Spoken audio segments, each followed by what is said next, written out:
Hey guys, it's 007 here, and welcome back to Weekend Video. So, overall, I'm going to summarize this video at the beginning as best as I can. So, roughly we're going to talk about first part being the current condition regarding helicopters with the spawn point system. Overall, it'll actually be the overall spawn point system, but it'll be an integral form of discussion with the helicopters in it. That's the first half of this video, part-wise. Second part, or not second part, separate, but second part within the video will be about talking about new ideas that will help benefit helicopters, and that's basically the major hit of the video will be ultimately. But starting off, once again, we'll be talking about the spawn point system currently in place right now. So obviously one weekend, I never discussed it in the video regarding helicopters, but in the regards to that, they end up revising the system. Now, obviously, before we had in the 1.81 patch, vehicles overall were cheaper to spawn in. AAA that used to be 150 spawn points to spawn in has become 70 spawn points to spawn in. Oh, great improvement in regards to that. So we're seeing people in the battles have greater longevity, which is good. We want it to be a long, drawn-out battle that's effective for both sides of the fight. So in that regard, that's good. Obviously, the issues we saw facing helicopters was they were fighting a major airspace violation in regards to fixed-wing aircraft. Fixed-wing aircraft has just been dominating helicopters. Now, what Gaijin has done to help fix that is they haven't changed the spawn points required for helicopters, which I would have expected them to lower it, but I think actually, to be honest with you, it's in a pretty good position. You can spawn one right off the beginning, but you would have to be using AAA or not AAA, machine guns or cannons, supplemented with either just a small cluster of rockets. Nothing terrible. However, they have risen the spawn points required in order to operate aircraft. So, basically from that, we have seen an improvement. And this is where the pros and cons start hitting. So the pros obviously have been that we're seeing helicopters have better airspace. We're seeing more helicopter engagements overall, and that's a good thing. That's what we want to see. Now, here's the issue. Of the current 7 nations in the game, 5 of the other nations do not have helicopters. I mean, Italy can't really complain because they don't really have vehicles in general to fight with, so that's their complaint currently. But countries like Japan, Britain, Germany, and France are desperate for something because the higher cost for fixed-wing aircraft is affecting them. There's this middle ground which these countries cannot act upon. We're seeing aircraft like or helicopters that could easily be equipped for Japan and Germany. Primarily, they used American doctrine, aircraft. So, translating that stuff into their branch shouldn't be too big of a deal. Obviously, there's the Sherman controversy kind of thing, where you see same stuff in other branches. But what can you do? That's history. Britain and France might be a different picture. I don't know what France specifically did in regards to helicopters. They might have used U.S. helicopters. They might have used British helicopters. Who knows? They might have done their own helicopters. But overall, the fact is, all these nations need their helicopters. Italy needs their tanks. More than helicopters, but still, it would be good. But this is the thing that we're currently seeing as regards to the con to the spawn point situation currently in the game. So that's primarily my that's my 10 cents on the first part of the video regarding spawn point system currently. Overall, I like it, but we need to see the other nations get their helicopters fast. It's not going to be a very fun patch until, or however long it takes for them to get their other helicopters initiated.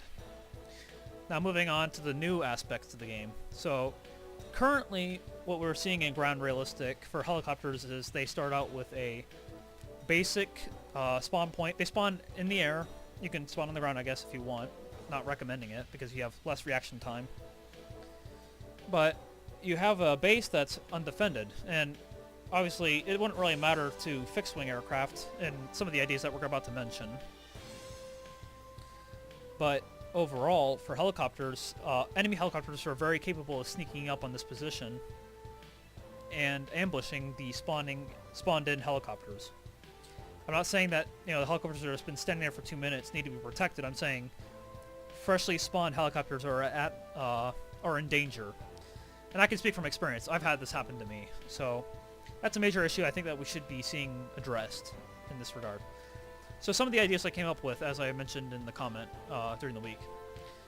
So Helibase 1, or V1, encompasses the idea that we're seeing, I'm just using 3 as a rough number, and preliminary note going into this, if you want to read what's on the pages, I would recommend you just pause them and just read them. I'm roughly just going to go over them as quick as I can.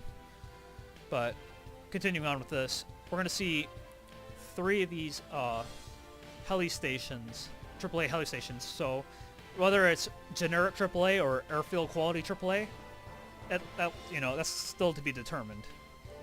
But the idea of having close proximity AAA gives it a better concentration of fire to repel some even fixed-wing aircraft, but ultimately give the spawned-in aircraft or helicopters a chance to fight against the helicopters ambushing the spawn and spawn camping. So that's the idea for V1. Now V2 takes a different approach. They take these 3 locations, and before I move on, the first element right here, we'd roughly see these things about 0.2 to 0.5 kilometers away, so not too far away from the base, relatively on top of it. V2 sees these positions about 2 to 3 kilometers away, considerably further out, and the idea is they're supposed to give greater coverage. There's somewhat more of a bubble that they can provide for against any ambushing helicopters lying in wait, ready to attack a spawned-in helicopter that's currently in progress of, causing trouble for the helicopters being said. That's the concept for V2. Obviously the issue being they lack the concentration over coverage.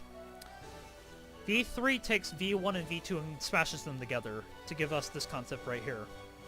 We have the distant coverage and the local coverage. Now these both are designed to nullify the issues that the other ones starts producing as an issue. Now, obviously the issue with this is a new issue, and the problem is you're having an airfield almost like AAA defenses. We're forming another airfield where people can run to, fixed-wing aircraft can run to, crying home to mama, and ultimately we don't need that. I think most people can agree with that. We just need something that can protect the helicopter initially when it's trying to get out of the spawn. And that's ultimately what I'm trying to lay down here. And like I said, the quality of AAA guns is still to be determined. There we go, my English. But this concept is supposed to give them a fighting chance. Obviously, we don't want something that will repel fixed-wing aircraft or fixed-wing aircraft to abuse it. That's something we don't want. Moving on to V4. Pretty much ignores all the other previous concepts mentioned as before. We have a perimeter defense that runs the entire length of the map and basically defines the friendly airspace. That's basically the concept we're going with right here. A line that's relatively carries the, I'd say about 4 or 3.5 to 4, maybe even 5 kilometers apart. The concept behind this is to give a chance for helicopters to have a friendly airspace to sit in or utilize, repelling enemy helicopters, but Fast Air still has the opportunity to move in and annihilate any helicopters in the grid. Obviously, the abuse would be that someone would take their fixed-wing aircraft with a fixed-wing aircraft pursuing and run them along the green arrow here, along the purple line defense.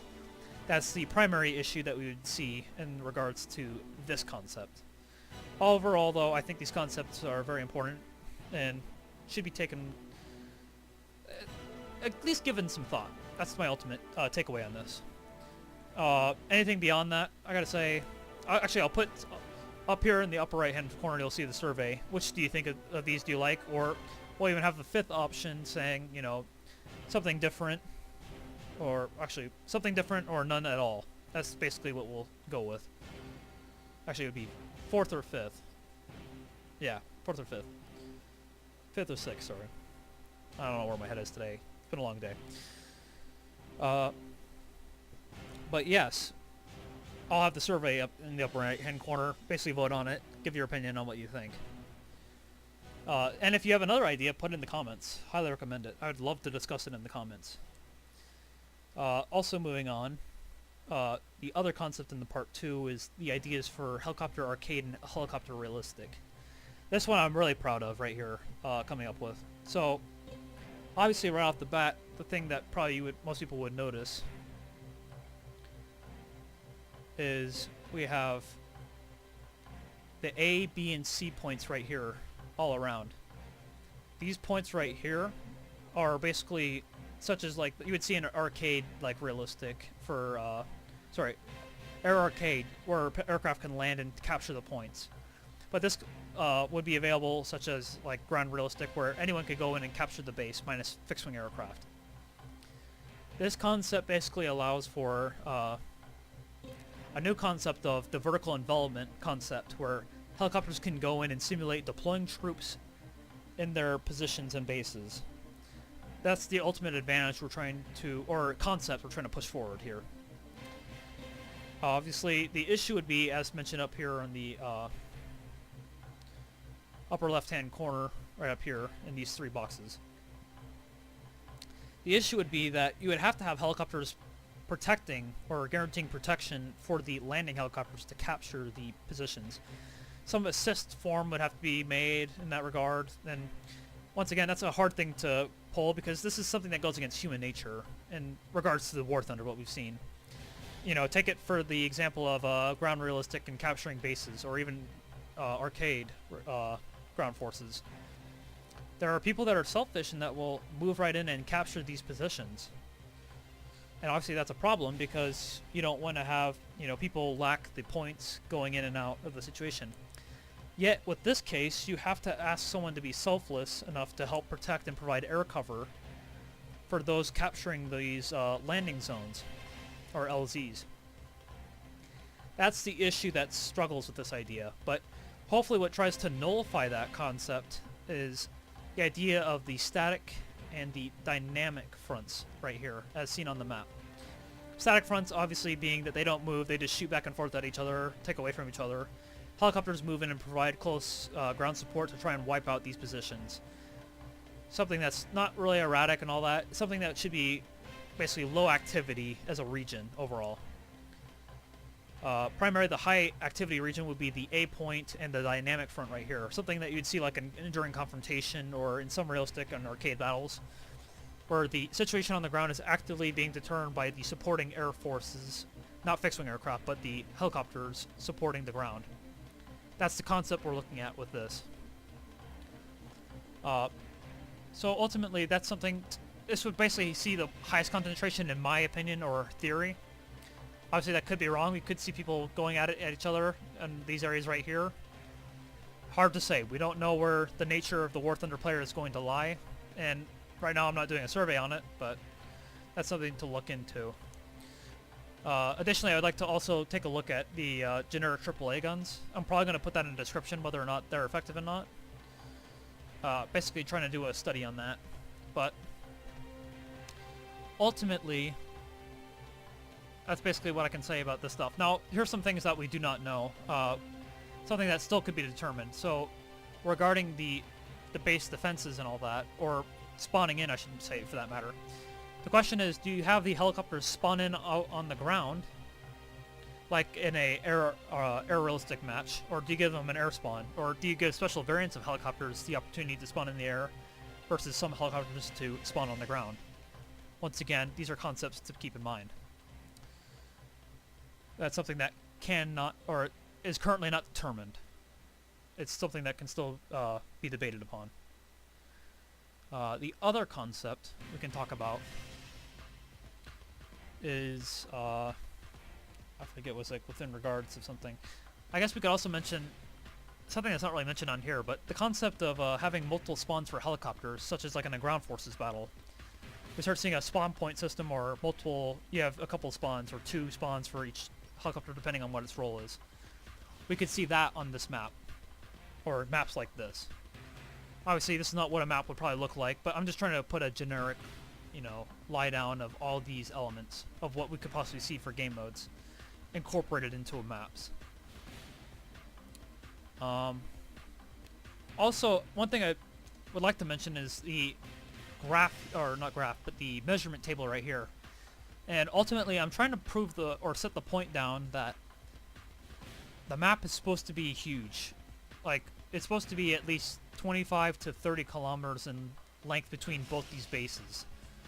The idea is we want to create such a large, area. And obviously, the only way to help that problem too is, people would argue, oh, there's so much area, so few helicopters. This is something more to come out with time. We see more players playing helicopters, more people that are willing to go out and duke it out over a large expanse. And it gives helicopters that aren't designed for helicopter-to-helicopter fighting, gives them a fighting chance. That's ultimately what we're looking at right now. Moving on beyond that, there's nothing much I can really say. I'd like to also discuss the other fact that, as I have discussed in the previous video regarding helicopters and the stock syndrome video, the FPE parts ordeal, that's something that has been ongoing, and I would like to bring you to the thread. There's a current thread going on. Link will be in the description for the forum post that is basically present right here. When I got involved in it, it was 36 pages long, just to put in perspective. It's been pretty active, so that just shows you how big of a deal this is to the community. And this was like 2 days ago, or 3 days ago, that I got involved on it. So, big deal. But as you can see right here on page 36, I'll link it, but you can see that I made a post and all that, and basically the concepts that I laid down for both those videos I previously mentioned, those will be at the end of the video. These two videos basically I basically took what I said in those videos and put it down on the forum thread. And if you guys agree with it, I'd be happy with your support in supporting it on the forum. Beyond that, if you don't support the idea, I'd still highly recommend you get involved on the thread and follow the link in and open a forum note or whatever it is. What do you call it?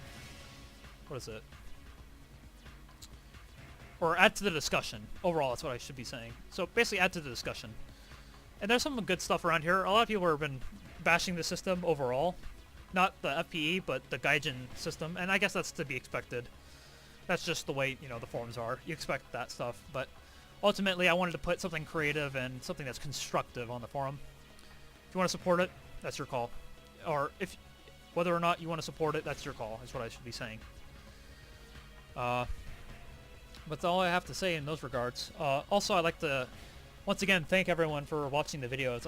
I can't thank you guys enough for watching this stuff. It's amazing how much people have been viewing the videos. It's quite extraordinary. And I hope you guys are liking the content. I'm trying to provide content and all that. I'm keeping in mind the whole issue with my microphone and looking at ways to improve the videos. That's constantly something that's on my mind, and I'm trying to deal with it, so don't think I'm just, shuffling it to the side and, deal with it. I'm just, trying to figure out what I can do with what I've got, and hopefully look at improvements moving forward. I guess besides that, there's nothing much I can really say, except look at the forums, comment if you like some of the concepts that I have in mind, FPE, spawn points. I don't really dwell on spawn points, but more or less the concept regarding the maps and the AAA protection, that's something I would like to have discussions about. But beyond that, that's all I've got to say. So thanks for listening, and I'll catch you guys later.